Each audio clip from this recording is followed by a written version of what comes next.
Maybe you can hire the A-Team. Whoa.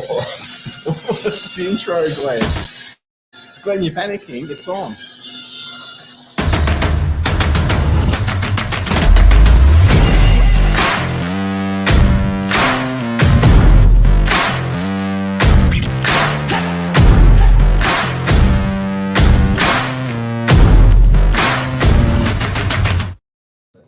Wow, what an intro! Didn't quite work out. I think sometimes you can make your mark by having the worst intro ever. We're going to swap sides, Glenn. Your name's on that side. Oh, my name's on. Oh, look how I got taller by swapping sides. You did well. Well, tonight we're talking about using the family home to make some extra money. Money's tight, interest rates are high, cost of living's high, inflation's high.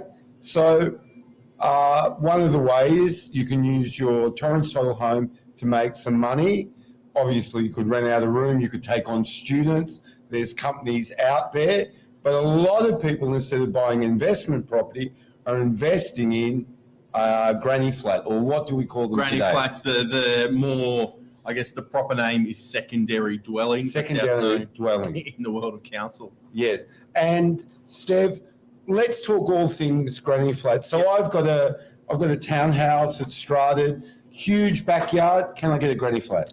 Strated, no, you can't. Bum, bum. No.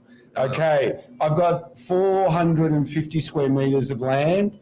I've got an existing dwelling on there.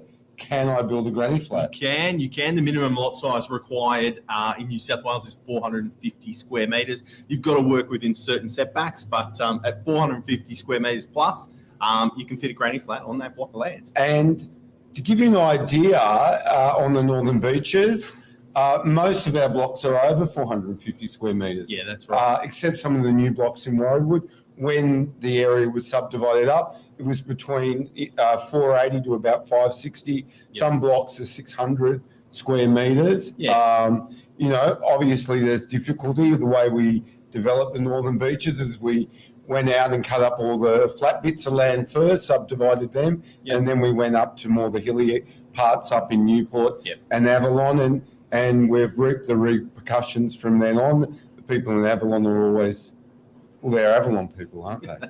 So we know 450. On that 450 square metres, what would be the size of the granny flat, Steph? So a two-bedroom granny flat is capped at 60 square metres. So that's the maximum size that you can have in regards to a hard coverage of the floor space or of the yard space. So 60 square metres, and that's more than sufficient. When you actually do go out and see these ones that have been built, they can do some pretty cool designs. And it can really accommodate. Well, 60 square metres will give you 2 bedrooms, 1 bathroom, combined lounge, dining. Most of the units, 2 bedrooms, we sell off the plan, would have an internal area of 60 square metres. Spot on. And what's really interesting about that is they're selling for $800,000. Granny flats, how much will they cost? Look, to build, build costs have gone up a little bit, but they used to be between 100,000 to 150,000. They're now say probably 120 to 160,000. But when you look at the rental returns, which I'll talk on about the yields a little bit later, at that price to what you can get back on them, they're absolutely phenomenal. The value for money and return on investment, far outweighs buying an apartment or something. And do I have to fence everything off? You don't need to. Look, it definitely helps with the rentability or the livability of a property. To give someone privacy and a little bit of space around it is highly recommended. I don't believe it's a law. No, it's not. No. So if a family member is going to move in to the secondary accommodation, you might open it all up. If you are thinking, okay, well, friends of ours, he put one in the front yard of his house in a build up street and fenced it off. Other people might prefer to put it in the backyard and fence it off and have some sort of separation, but work out really well. Remembering that 60 square metre unit in DY, it's probably about $800,000 to buy, plus stamp duty. Plus your legal costs with your solicitor.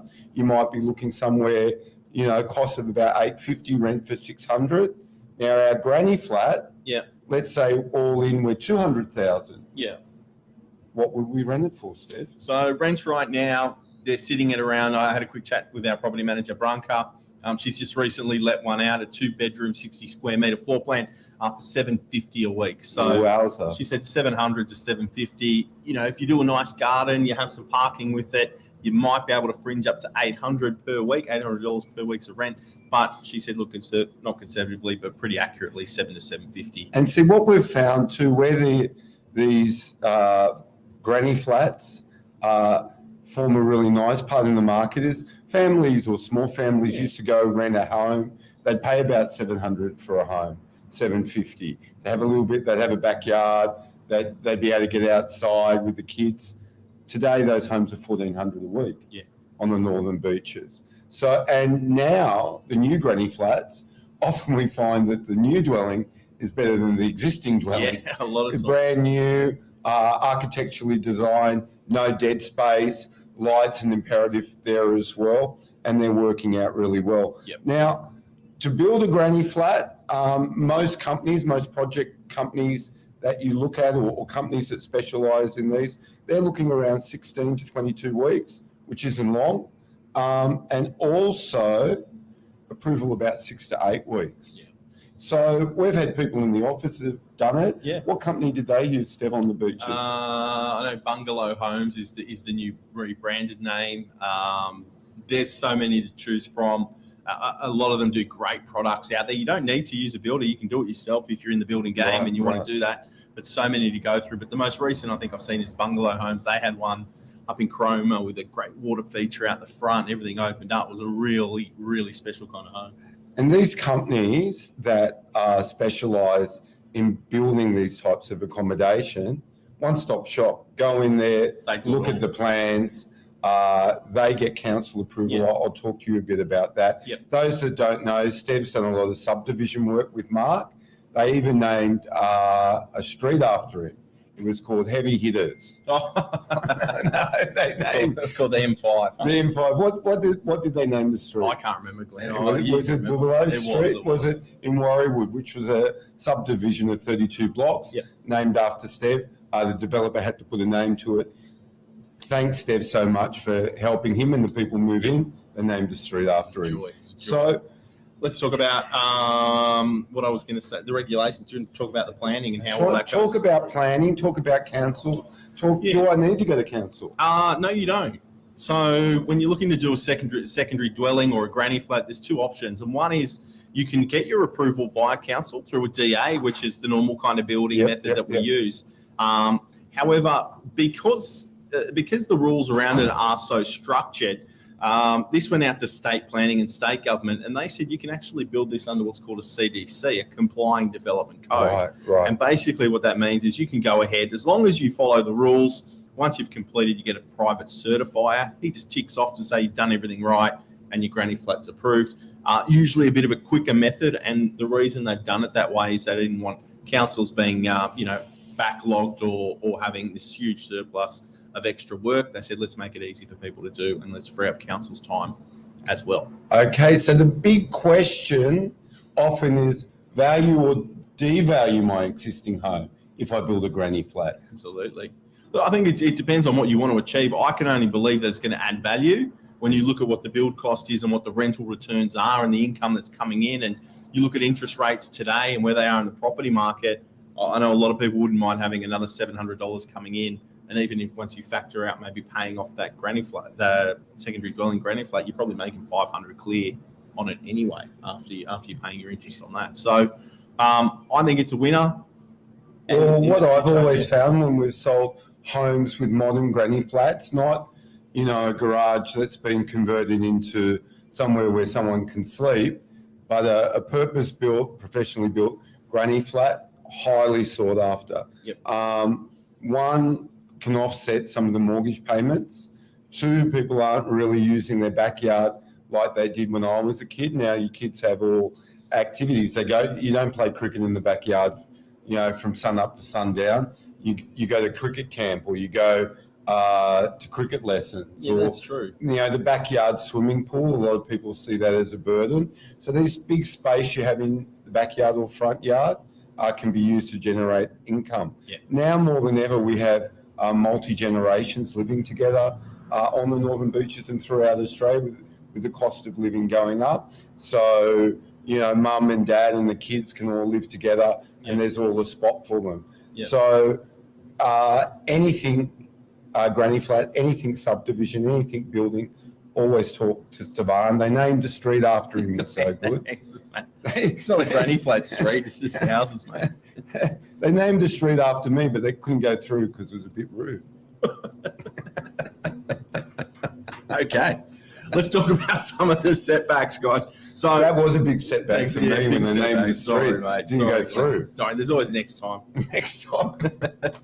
But look, essentially, what they're looking for is if you want to build a granny flat and you think you've got a block that will accommodate it, you need a 3 metre setback from the rear boundary. So that's the house or the property that will be positioned behind you. You're moving back 3 metres. Your side setbacks are a minimum of 900 or 0.9 of a metre, so just under a metre from your side boundaries if you're moving to one side or the other. So generally people place them at the back of the blocks. You'll have a walkway down the side of the house. Some people, like your friend Glenn did, he did a great one here in DY, had it at the front of the house with a big front yard, and that worked really well. Where I've seen them really benefit, however, is if you can provide not necessarily parking, because they are usually in residential suburban streets where parking is not, you know, total chaos, is where people have added gardens to them. So if you have a bit of garden space or a bit of yard space, and sort of give both yourself and if you're going to tenant it out, privacy, parking, make it really easy, separate meters. So there's that's right. Make it really easy like that when you're leasing it out.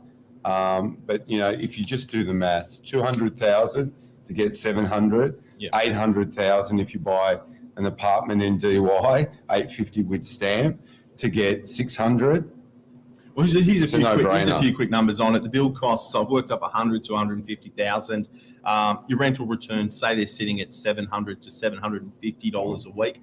That puts a secondary dwelling granny flats rental yield at just over 4%. Wow. So you're looking at 4%. And some people might say, I want a 5% return. That's great. But let's look at what traditional Sydney real estate's doing at the moment. A house at the moment in Sydney, across the entire kind of Sydney market, you're looking at a 2.5% rental return. This is 4% for a secondary dwelling. And an apartment, 3.4% return. So if it's investment that you're looking for such a small, well, not for such a small outlay, but for a smaller outlay, the returns are outweighing, you know, like Glenn said, jumping to an apartment. Well, I think you're looking probably better when you look at, you get 35,000 in rent and it costs you 200,000 to build. Yeah. You know, that it's just great. So we would see granny flats a winner. Yep. Pitched roofs are also, I'm going off the tangent now, things I've seen that look really cool. Pitched roofs, they just give, you know, a little bit more height to the property and different dimensions. So many things you can do, and it's not just a converted garden shed, it's a real small, it's a home. And it's also too, you know, it's somewhere where the kids can come up and save their deposit. The days of, you know, you go get a job, your wife gets a job, you rent somewhere, save a deposit and buy something, it's hard. Yeah. You know, rents now for the average person is 50% of the family income. Yeah. Then you've got to eat, you've got to, you know, run your car, you've got to buy household appliances, pay school fees, clothe yourself, feed yourself, and try to save a deposit. Yeah. So having that safety net where the kids can come back home, save some money if you're sort of my age, it's a really, really good plan. Yeah, I like it. Guys, as always, if you want to learn more about it, we're not the granny flat experts. We don't build them. We do lease them out. We can give you a whole heap of information on that. Glenn and I do not take any kind of payments from any granny flat companies, so we're not out here spruiking anybody over anyone else, but we see them as good real estate options. Glenn, is any truth to the rumour it's going to change from granny flat to Glen flats or Glenny flats?